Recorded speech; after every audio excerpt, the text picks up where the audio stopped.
Okay, तो चलो यार, हम लोगों ने लास्ट क्लास के अंदर मेंस्ट्रुअल साइकिल जो हमारा टॉपिक था वो हमने कंप्लीट कर लिया है। अब हमारा अगला टॉपिक शुरू होता है, and that is fertilization and implantation. ठीक है, इस चैप्टर के खत्म होने की कगार पे हम लोग आ गए हैं। लास्ट के कुछ टॉपिक बचे हैं, शुरू करते हैं फर्टिलाइजेशन और इम्प्लांटेशन पे। इससे पहले हम लोगों ने मेंस्ट्रुअल साइकिल पढ़ी थी, जो कि रिप्रोडक्टिव साइकिल होती है आपकी फीमेल्स की। ठीक है, उसमें हमने बात करी थी कि फीमेल जो है वो अपने मेंस्ट्रुअल साइकिल के बीच में, मिड में, दैट इज 14th डे पे ओवम रिलीज करती है। ठीक है, और अगर हम उस ओवम की बात करें तो वो लगभग 12 से 24 घंटे जिंदा रह सकता है, मतलब वाइबल है, फाइन, ठीक। अब वो 12-24 घंटे के बीच में अगर कोई स्पर्म आता है उसके कांटेक्ट में, तो अपना आगे का काम करेगा और फर्टिलाइजेशन हो जाएगा। ठीक है, तो हम उसकी कहानी समझ रहे हैं कि एग्जैक्टली फर्टिलाइजेशन और इम्प्लांटेशन में है क्या। देखो, जब सेक्सुअल एक्टिविटी होती है, जब कॉपुलेशन होता है या जब कॉइटस होता है, तो जो मेल पार्टनर है वो फीमेल के रिप्रोडक्टिव ट्रैक्ट के अंदर अपना सीमेन डिपॉजिट करता है, और उस प्रोसेस को आप बोलते हो इंसेमिनेशन, करेक्ट। अब एक प्रोसेस का नाम आपको जानना पड़ेगा, and that is capacitation. Capacitation NCERT में ऐसा टर्म नहीं है, पर आपको क्वेश्चन मिलेगा कैपेसिटेशन का, 2017-18 में भी आया हुआ है। कैपेसिटेशन एग्जैक्टली है क्या बेटा जी? स्पर्म जो होता है ना, उसके जो रिसेप्टर्स है उसके ऊपर काफी चीजें, काफी सब्सटेंसेस डिपॉजिटेड है। ठीक है, तो वो हमको सब्सटेंसेस डिपॉजिट जो करे हुए हैं स्पर्म के सरफेस के ऊपर, वो हटाने पड़ेंगे। तो मान लो ये अगर स्पर्म है तो उसके यहाँ पे कचरा लगा हुआ है, और वो कचरे की वजह से यहाँ के रिसेप्टर जो है वो दिखते नहीं है, वो एक्सपोज नहीं होते हैं। तो कैपेसिटेशन जो प्रोसेस होता है उसमें एग्जैक्टली होता क्या है, उसमें वो जो रिसेप्टर की जो साइट है उसको एक्सपोज किया जाता है बाय रिमूविंग द सब्सटेंसेस जिन्होंने उसको मास्क कर रखा है। उस प्रोसेस को आप बोलते हो कैपेसिटेशन। अब कैपेसिटेशन ना दो जगह पे होता है। एक तो होता है तुम्हारे स्पर्म जो मेल पार्टनर है उसके एपिडिडाइमिस में, और दूसरा होता है आपके फीमेल रिप्रोडक्टिव ट्रैक्ट में। अब जब आप कैपेसिटेशन कर देते हो तो उसकी रिसेप्टर साइट्स एक्टिवेट हो जाती है, और जिसकी वजह से स्पर्म की जो एक्टिविटी है या फिर फर्टिलाइजिंग कैपेसिटी है वो थोड़ी इंक्रीज हो जाती है। ठीक है, अगर आपके क्वेश्चन आता है कि जो मेल है मतलब फर्टिलाइजेशन जो होता है उससे पहले जो कैपेसिटेशन होता है वो किधर होता है, आप आंसर में एपिडिडाइमिस टिक नहीं करेंगे, क्योंकि मेजर कैपेसिटेशन जो होता है वो फीमेल रिप्रोडक्टिव ट्रैक्ट में होता है। अगर ऑप्शन में फीमेल रिप्रोडक्टिव ट्रैक्ट नहीं होता है तो आप एपिडिडाइमिस लगाएंगे। ठीक है, अब हम आगे बढ़ते हैं। कैपेसिटेशन हो गया, स्पर्म ने अपनी फर्टिलाइजिंग कैपेसिटी, अपनी एक्टिविटी गेन कर ली है। ठीक है, अब जो स्पर्म है वो धीरे धीरे स्विम करते हैं, वो स्विम करने की एनर्जी कहाँ से आती है? आपके स्पर्म के माइटोकॉन्ड्रिया से। ठीक है, वो फिर पास करते हैं सर्विक्स से, सर्विक्स के बाद में वो यूट्रस में एंटर करते हैं, और यूट्रस के बाद में वो पहुंचते हैं तुम्हारे फेलोपियन ट्यूब में। फेलोपियन ट्यूब तक पहुंचने की जरूरत क्यों है? क्योंकि फेलोपियन ट्यूब ही वो जगह है जहाँ पे फर्टिलाइजेशन होने वाला है। फर्टिलाइजेशन कहाँ पे होगा? आपने फेलोपियन ट्यूब के 3 पार्ट पढ़े थे बेटा जी। एक पार्ट था आपका इंफंडिबुलम, ठीक है, इस्थमस, और तुम्हारा एम्प्यूला। जो बीच वाला पार्ट है, डायलेटेड पार्ट, उसको आप बोलते हो एम्प्यूला। तो वो एम्प्यूला वाला पार्ट है जहाँ पे फर्टिलाइजेशन होगा एग्जैक्टली। ठीक है, अब होता क्या है, जो ओवरी है, ओवरी ने ओवम रिलीज किया होगा, ovum which is technically your secondary oocyte which is registered at metaphase 2। वो रिलीज करते हैं, तुम्हारा ऑस्टियम जो है उसके थ्रू वो घुसता है, और वो पहुंचता है तुम्हारे एम्प्यूलरी रीजन में। ठीक है, और जब स्पर्म और जो तुम्हारा ओवम है दोनों साइमल्टेनियसली एम्प्यूलरी रीजन में पहुंचेंगे, तब जाके फर्टिलाइजेशन पॉसिबल हो पाता है। यही कारण है कि हर बार सेक्सुअल एक्टिविटी होने के बाद, अगर विदाउट कॉन्डम यूज किया गया है, ठीक है, अगर हर बार सेक्सुअल एक्टिविटी होती है, हर बार कॉपुलेशन होता है, तो हर बार का कॉपुलेशन प्रेगनेंसी क्यों नहीं करता है? क्योंकि ओवम और जो स्पर्म है उन दोनों को साइमल्टेनियसली एम्प्यूलरी रीजन में पहुंचना पड़ेगा। अगर वो साइमल्टेनियसली नहीं पहुंचते हैं और दोनों का टाइम ऊपर नीचे होता है, तो फिर फर्टिलाइजेशन पॉसिबल नहीं है, क्योंकि आपका ओवम ज्यादा दिनों तक जिंदा रहता नहीं। करेक्ट, तो फर्टिलाइजेशन होने के लिए ovum and sperm they need to be transported simultaneously, कौन से रीजन में? एम्प्यूलर रीजन में। और यही रीजन है जिसकी वजह से आपके सारे कॉपुलेशन फर्टिलाइजेशन और प्रेगनेंसी नहीं करवा पाते। यहां से एक पोटेंशियल एआर बन सकता है। ठीक है, आगे बढ़े। एक बार आपके स्पर्म और ओवम मिल जाएंगे तो उनका फर्टिलाइजेशन का प्रोसेस हो जाएगा। अब फर्टिलाइजेशन पहले कुछ कुछ तो होगा, ऑब्वियस सी बात है। देखो, ओवम जो है, ओवम में बहुत सारी लेयर्स है। ओवम में कोरोना रेडिएटा होते हैं, ओवम के अंदर जोना पेलिसिडा होती है, और ओवम के अंदर विटिलाइन मेम्ब्रेन जो तुम्हारा स्पेस है ये भी है।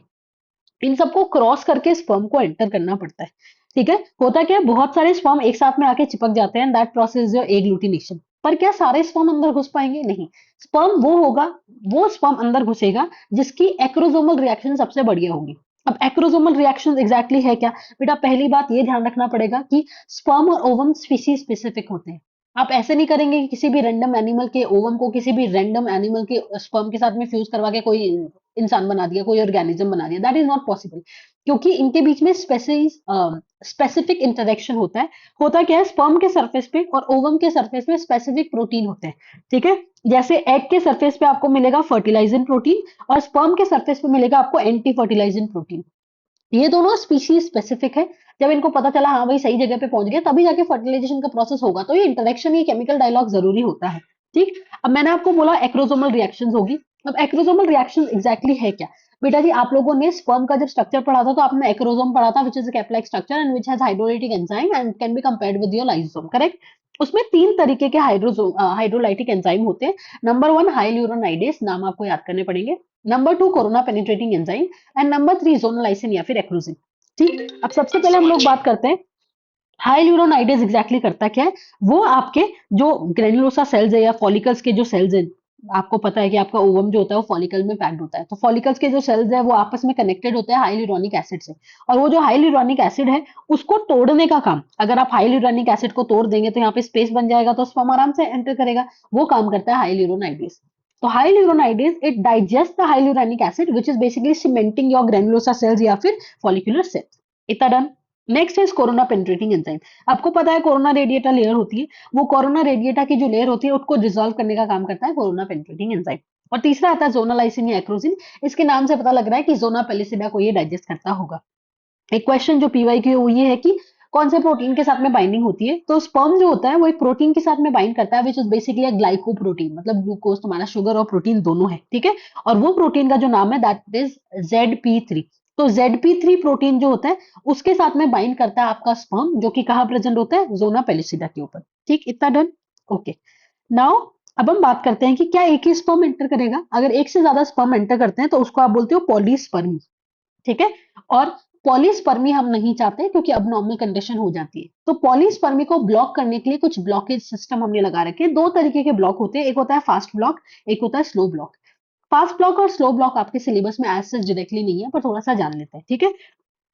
फास्ट ब्लॉक में एग्जैक्टली है क्या? फास्ट ब्लॉक में क्या होगा, जब स्पर्म कांटेक्ट में आता है ओवम की मेम्ब्रेन में, ठीक है, इसकी वजह से डीपोलराइजेशन हो जाता है। डीपोलराइजेशन का मतलब क्या है? सोडियम के जो गेट है वो खुल जाएंगे और सोडियम अंदर आ जाएगा। और फिर डीपोलराइजेशन, अंदर पॉजिटिव चार्ज और बाहर नेगेटिव चार्ज आ जाता है। ये डीपोलराइजेशन होता है। इस डीपोलराइजेशन की वजह से अब दूसरा स्पर्म एंटर नहीं कर पाता है। दैट इज फास्ट ब्लॉक, बहुत जल्दी होता है। दूसरा आता है स्लो ब्लॉक। स्लो ब्लॉक में क्या होता है, कैल्शियम के चैनल भी खुलते हैं और कैल्शियम भी अंदर घुसने लग जाता है। और वो कैल्शियम के अंदर घुसने की वजह से जोना पेनिसिलिया इतनी हार्ड हो जाती है कि वो बाकी दूसरों के लिए इम्परवियस हो जाती है। ठीक है, तो एक क्वेश्चन आएगा कि पॉलीस्पर्मी के अंदर चेंजेस कौन सी लेयर में होते हैं, तो answer would be your zona pellucida. इतना डन। आगे बढ़े, चलो। अब यहाँ पे क्या लिखा हुआ है, ये बोल रहा है फर्टिलाइजेशन के वक्त एक स्पर्म जो है वो जोना पेलिसिडा के कांटेक्ट में आता है, जिसकी वजह से चेंजेस होते हैं उस मेम्ब्रेन के अंदर, जिसको हमने स्लो ब्लॉक के नाम से पढ़ा है, ठीक है। और उसकी वजह से बाकी एडिशनल स्पर्म की जो एंट्री है वो ब्लॉक हो जाएगी, ठीक। और इससे हम कोशिश करते हैं कि एक ही स्पर्म ओवम को फर्टिलाइज करे, ठीक है। फिर उन्होंने बोला the secretion of acrosome. Acrosome की जो सीक्रेशन है, they are talking about hydrolytic enzyme, that is these three enzymes, ठीक है। वो स्पर्म को हेल्प करते हैं ओवम के साइटोप्लाज्म में एंटर करने में थ्रू जोना पेलिसिडा, मतलब जोना पेलिसिडा को क्रॉस करेंगे और जो तुम्हारी ओवम की प्लाज्मा मेम्ब्रेन है जिसको आप ऊलेमा बोलते हो उसको भी क्रॉस करने में हेल्प करेंगे, ठीक है।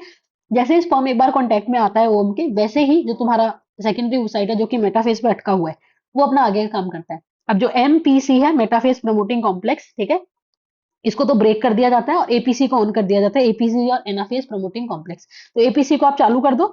अगर आप एपीसी को ऑन कर दोगे, टर्न ऑन कर दोगे, स्विच ऑन कर दोगे, तो एनाफेज आगे का काम हो जाएगा। तो मेटाफेज से एनाफेज हुआ, एनाफेज से तुम्हारा टीलोफेज हुआ, और ये तीनों फेजेस कंप्लीट करने के बाद में तुम्हें मिलती है ओवम और सेकेंडरी oocyte। सेकेंडरी oocyte का हमें कोई काम नहीं है, ओवम जो होगा वो फर्टिलाइज करेगा। तो उन्होंने बोला है, जैसे कॉन्टेक्ट में आया, this induces the completion of meiotic two division of secondary oocyte। The second meiotic division is also unequal, और उसकी वजह से बनता है सेकंड पोलर बॉडी और एक ओवम जिसका नाम है ooted, ठीक है। फिर धीरे धीरे जो स्पर्म का हेप्लॉइड न्यूक्लियस है वो फ्यूज करता है ओवम के साथ में और बनता है तुम्हारा zygote which is diploid. Of course zygote diploid है, तो अगर स्पर्म में 23 है, ओवम में 23 है, तो जो जाइगोट बना उसके अंदर 46 क्रोमोसोम हो जाएंगे। अब यहाँ पे थोड़ी सी सेक्स डिटर्मिनेशन की बात कर रही है कि सेक्स डिटर्मिनेशन कैसे होता है। हमें पता है कि जो फीमेल होती है उसमें सेक्स क्रोमोसोम के नाम पे 2X होते हैं, और जो मेल होते हैं उसमें सेक्स क्रोमोसोम के नाम पे XY होते हैं, ठीक है। ये हेट्रोगेमेटिक है, होमोगेमेटिक है। तो फीमेल के पास में जितने भी ओवम होंगे उनके सबके पास में सेक्स क्रोमोसोम के नाम पे एक एक्स क्रोमोसोम भेजा जाता है, और जो मेल होते हैं वो आधे स्पर्म को एक्स देते हैं और आधे स्पर्म को वाई देते हैं। अगर ये वाला इसके साथ जाके फ्यूज करता है तो लड़का बनेगा, और अगर ये वाला इसके साथ जाके फ्यूज करता है तो लड़की बनते हैं, ठीक है। वैसे तो देखो भगवान के हिसाब से चल रहा है सब कुछ, लेकिन फिर भी अगर हम देखा जाए तो मेल पार्टनर है जो कंट्रोल करता है कि लड़का होगा या लड़की होगी। ये फीमेल के कंट्रोल में है ही नहीं, क्योंकि फीमेल के पास में देने के लिए सिर्फ एक्स ही है। तो the male partner is the one who decides और who determines the sex of the child, correct. ये चीज यहाँ पे दे रखी है। तो यहाँ पे लिखा हुआ है scientifically it is correct to say that the sex of the baby is determined by the father and not by the mother, of course, ठीक है। अब एक बार आपको जाइगोट मिल गया, ये देखिए, ठीक है, स्पर्म घुस गए, अब यहाँ पे फ्यूजन हो जाएगा और मान लो आपको जाइगोट मिल गया, ठीक है। जाइगोट मिलने के बाद में धीरे धीरे, अब देखो हम तो बिलियंस ऑफ सेल से बने, जाइगोट तो एक सेल होता है, तो ऑब्वियसली बात है जाइगोट डिवाइड करता है, ठीक है। मियोसिस नहीं होगा, माइटोसिस होगा। नॉर्मल माइटोसिस के कंपैरिजन में अब जो जाइगोट माइटोसिस करेगा वो थोड़ा सा फास्टर होता है, ठीक है। उस फास्ट माइटोटिक डिवीजन को आप बोलते हो क्लीवेज। तो जैसे जैसे आपका जाइगोट एम्पुलर रीजन के अंदर बन जाता है, जैसे जैसे वो स्टमस की तरफ पास करता है और फिर यूट्रस की तरफ जाएगा, ठीक है, तो वो क्लीवेज डिवीजन शुरू कर देता है। और जब वो डिवाइड करता है तो वो ऐसे सेल्स बनाता है, इन सेल्स को आप बोलते हो, इन डॉटर सेल्स को आप बोलते हो ब्लास्टोमियर्स, ठीक है। तो वो धीरे 1 से 2, 2 से 4, 4 से 8, 8 से 16 ऐसे करके डॉटर सेल्स बनाता है, all are referred as blastomeres. पहला क्लीवेज कब होता है? पहला क्लीवेज होता है फर्टिलाइजेशन के 30 घंटे में, दूसरा होता है फर्टिलाइजेशन के 60 घंटे में, तीसरा होता है फर्टिलाइजेशन के 72 घंटे में। ये थोड़े से जानना जरूरी है, ठीक है। अब एक क्वेश्चन मिलेगा आपको बार बार घूमता हुआ कि कैसा क्लीवेज है। मेरीडोनल क्लीवेज है। मेरीडोनल क्लीवेज मतलब ऐसा क्लीवेज जो तुम्हारे दो पोल्स होते हैं उनसे भी पास करता हो और सेंटर से भी पास करता हो, तो दो बराबर हिस्से में होंगे, दैट इज मेरीडोनल क्लीवेज। दूसरा, ये जो क्लीवेज है ये थोड़ा सा स्लो है, 30 घंटे बाद में हुआ है, ठीक है। एसिंक्रोनस है, मतलब कोई सिंक्रोनाइजेशन नहीं है, सब अपना अपना चल रहा है। होलोब्लास्टिक है। होलोब्लास्टिक क्या होता है? जब पूरा जाइगोट एम्ब्रियो बनाने में हेल्प करता हो, that is holoblastic, when the whole zygote is helping in the formation of embryo. एक होता है मीरोब्लास्टिक, जिसमें कुछ पार्ट ही एम्ब्रियो बनाता है जाइगोट का और बाकी पार्ट दूसरा कुछ बनाता है, जो आपने sexual reproduction in flowering plant में पढ़ा होगा, जिसमें कुछ पार्ट सस्पेंसर बनाता है और बाकी पार्ट एम्ब्रियो बनाता है, ठीक है। तो ये होलोब्लास्टिक है, एसिंक्रोनस है, स्लो है और इनडिटर्मिनेट है, that means you can not determine कि क्या होने वाला है, वो अपने हिसाब से ही होगा, सही ऑफिस, ठीक, इतना डन। ओके। अब 2, 4, 8, 16 बने, ये जो 8 से 16 सेल्ड जो स्टेज है इसको आप मोरूला बोलते हो, ठीक है। तो जाइगोट बना, जाइगोट के बाद में मोरूला आया और मोरूला में कितने सेल्स होते हैं? 8 से 16, बहुत बार पूछा हुआ है। मोरूला में अभी भी जोना पेलिसिडा होती है। जोना पेलिसिडा को तोड़ क्यों नहीं दिया हमने, पूरा रिमूव क्यों नहीं कर दिया? क्योंकि जोना पेलिसिडा का एक बहुत बड़ा रोल होता है कि ये किसी भी एम्ब्रियोनिक स्टेज को अनयूजुअल जगह पे इम्प्लांट नहीं होती होने देगी। हमें पता है कि इम्प्लांटेशन एंडोमेट्रियम के अंदर ही होना चाहिए, ठीक है। तो ये प्रिवेंट करती है कि आपका जो ब्लास्टोसिस्ट है, blastocyst is the next next stage जो मोरुला के बाद में आएगी, वो कहीं और इम्प्लांट ना हो जाए। कभी कभी फेलोपियन ट्यूब में भी इम्प्लांटेशन हो जाता है, पर fallopian tube is not designed for the development, ठीक है, तो वो गलत हो जाएगा। तो वो it prevent the implantation of blastocyst at an abnormal site, ये काम है जोना पेलिसिडा की। जैसे जैसे ये आगे बढ़ता जाता है वैसे वैसे मोरुला के बारे में हमने पढ़ी लिया, 8 से 16 सेल है, इनको ब्लास्टोमेर बोलेंगे, सॉलिड बॉल होती है, ठीक है। अब आगे बात करते हैं मोरुला के बाद में जो अगला स्टेज आता है उसको आप बोलते हो ब्लास्टोसिस्ट। ब्लास्टोसिस्ट में होते क्या है, ये जो आपके ब्लास्टोमेर है वो रीअरेंज कर जाते हैं, रीअरेंज करते हैं, एक आउटर लेयर ऑफ सेल्स बनाते हैं, उसको आप बोलते हो ट्रोफोब्लास्ट। और जो एक अंदर ऐसा एक पोल टाइप एक नॉब जैसा स्ट्रक्चर बनता है, वो जो सेल्स होते हैं उनको आप बोलते हो इनर सेल मास। और एक बीच में कैविटी होती है जिसका नाम है ब्लास्टोसील, ठीक है। ट्रोफोब्लास्ट के वो सेल जो आपके इनर सेल मास के कांटेक्ट में, उनको रॉबर्ट सेल्स बोलते हैं, ठीक है। और जहां पे इनर सेल मास होता है उसको एम्ब्रियोनिक पोल पोल बोलते हैं, तो उसके ऑपोजिट वाले को एन एम्ब्रियोनिक पोल आप लोग बोल दोगे, ठीक है। ये एक ब्लास्टोसिस्ट है जो ऐसा दिखता है। ब्लास्टोसिस्ट ही वो स्टेज है जो जाके एंडोमेट्रियम के अंदर धस जाती है, मतलब इम्प्लांटेशन कौन से स्टेज पे होता है? ब्लास्टोसिस्ट वाले स्टेज पे। कब होता है? फर्टिलाइजेशन के 7 दिन के आसपास, ठीक है। ब्लास्टोसिस्ट को आपको अंदर घुसाना है तो आपको जोना वेलिसिडा को हटाना पड़ेगा, दैट मीन जब यहाँ पहुंच जाता है ना, सही जगह पे पहुंच जाता है, नॉर्मल साइड पे पहुंच जाता है, तो आपकी जोना वेलिसिडा धीरे धीरे डिसअपियर भी हो जाती है, ठीक है। अब जो ब्लास्टोसिस्ट है उसके बारे में थोड़ा सा जान लेते हैं, ठीक है। ये ब्लास्टोसिस्ट जो होती है उसके अंदर 3 चीजें हैं आपकी, ट्रोफोब्लास्ट जो कि ट्रोफो एक्टोडर्म के नाम से भी जानी जाती है, इनर सेल मास और योर ब्लास्टोसिल। ब्लास्टोसिल तो हमें पता है कि कैविटी है, फ्लूइड फिल्ड कैविटी है, और इसकी वजह से ब्लास्टोसिस्ट जो होता है वो धीरे धीरे एक्सपेंड कर पाता है, फ्लूइड का डिपोजिशन करा दो एक्सपेंशन हो जाएगा। इनर सेल मास क्या है? इनर सेल मास आगे जाके पूरा एम्ब्रियो बनाने वाला है, तो it is going to help in the formation of the embryo. तो ये आगे जाके डिवाइड होता है फर्दर 2 तरीके के सेल में, एक होता है एपीब्लास्ट, दूसरा होता है हाइपोब्लास्ट। इतना डिटेल में आपको नहीं जाना है, बस एक बार नाम सुन लो, ठीक। फिर होता है आपका ट्रोफो एक्टोडर्म। ये जो ट्रोफो एक्टोडर्म है ये बाहर की लेयर है, ठीक है, मोरुला ही बनाता है, मोरुला की आउटर लेयर उसको बना रही है। ये एक्स्ट्रा एम्ब्रियोनिक मेम्ब्रेन्स बनाती है।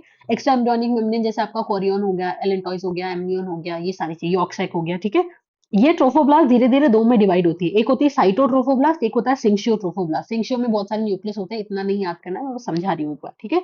और सिंक्शियोट्रोफोब्लास्ट ही है जो आपका HCG, that is human chorionic gonadotrophin release करता है। और ये इसकी वजह से एचसीजी ही है जो ग्रेविडेक्स टेस्ट में काम में आता है, जो प्रेगनेंसी का टेस्ट होता है ना, स्ट्रिप वाला टेस्ट जो ऐसा सा आता है, उसमें लाल रंग आ जाता है या फिर हरा रंग आ जाता है, ठीक है।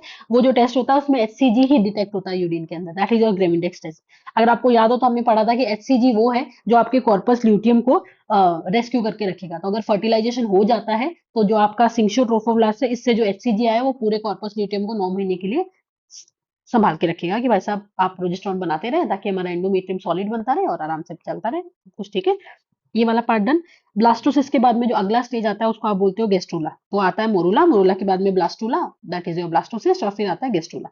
गेस्ट्रूला में आपके धीरे धीरे सेल जो है वो मूव करने लग जाते हैं, ठीक है। और मूव करने के जो मूवमेंट हो रहा है उसको आप मॉर्फोजेनेटिक मूवमेंट बोलते हो। और जो आपके सेल्स है वही सेल्स आगे जाके आपकी प्राइमरी जर्मिनल लेयर्स बनाते हैं, दैट इज एक्टोडर्म, मेसोडर्म और एंडोडर्म। और इनका फेट हम आगे पढ़ेंगे कि एक्टोडर्म कौन सा सिस्टम बना रही है, क्या है, ठीक। आगे हम बात करते हैं, इन्होंने मोरूला बोल ही दिया। फिर उन्होंने बोला मोरूला धीरे धीरे डिवाइड करके बनाता है ब्लास्टोसिस्ट, और वो ब्लास्टोसिस्ट फिर यूट्रस की तरफ मूव करता है। और वो जो ब्लास्टोमेर होते हैं ब्लास्टोसिस्ट के अंदर, वो एक आउटर लेयर के फॉर्म में अरेंज हो जाते हैं जिसको आपने ट्रोफोब्लास्ट बोला। और अंदर एक ग्रुप ऑफ सेल्स होता है जिसको आप इनर सेल मास बोलते हो। ट्रोफोब्लास्ट फिर अंदर जाके एंडोमेट्रियम से अटैच हो जाएगी। और फिर जब वो एंडोमेट्रियम से अटैच नहीं, वो अटैच होने के बाद ना एंडोमेट्रियम के अंदर घुस जाती है और एंडोमेट्रियम के सेल इसको ऐसे कवर कर लेते हैं, ठीक है। फिर उन्होंने बोला है after attachment the uterine cells divide rapidly, uterus के सेल रैपिडली डिवाइड करते हैं एंड कवर द ब्लास्टोसिस, जैसे मैंने आपको बोला पूरा कवर कर लेंगे। As a result the blastocyst become embedded in the endometrium, और जिसकी वजह से ब्लास्टोसिस पूरा यूट्रस के अंदर एम्बेडेड हो जाएगा, ठीक है। यूट्रस की कौन सी लेयर में, एंडोमेट्रियम में। और इसी प्रोसेस को आप क्या बोलते हो, इम्प्लांटेशन। और इम्प्लांटेशन के बाद में आपकी प्रेगनेंसी कंटिन्यू करती है, ठीक। ये वाला पार्ट हमने कंप्लीट कर लिया, तो हमारा फर्टिलाइजेशन और इम्प्लांटेशन कंप्लीट हो गया है। अब हमारा जो अगला टॉपिक होगा that would be your placenta वाली कहानी, मतलब प्रेगनेंसी और एम्ब्रियोनिक डेवलपमेंट। अब ये जो पूरा चैप्टर है इसके 2 वीडियो और मिलेंगे आपको, और उसके बाद हम चैप्टर फिनिश कर देंगे। इसके बाद में मैं 11th का चैप्टर शुरू करूंगी, that will be your plant kingdom, ठीक है।